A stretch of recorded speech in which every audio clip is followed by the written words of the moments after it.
আব্বা আমার 5,000 টাকা দাও, আমি কক্সবাজার যাব ঘুরতে। আমার কাছে টাকা নাই, তোর মার কাছে যা। বেয়াদব পোলা পাই।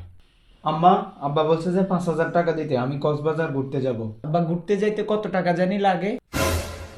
না না মা, আমি ঘুরতে যাব না তো, ওই যে আমি এই যে আমার ঘোরা শেষ। এই মোর্শেদ, ঘুরতে যাবি না?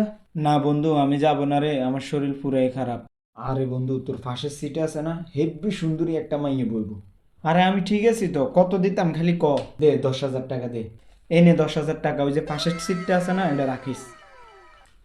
কিরে ভাইয়া, তুই না কইলি তোর কাছে টাকা নাই, তুই এখন টাকা পাইলি কই? আরে পাশের সিটে মাইয়েরা বসলে বাপের 10,000 না 50,000 টাকাও মাইরা দেওয়া যায়। আব্বা, ভাইয়া আপনার 5,000 টাকা মারি দিছে।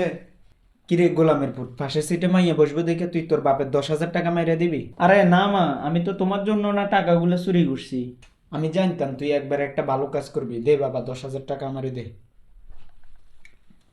এই শালার পুত, আমার টাকা মাইরে দিয়ে তুই কক্সবাজার যাবি, আমার টাকা ফেরত দে। আব্বা, আমার তো টাকা।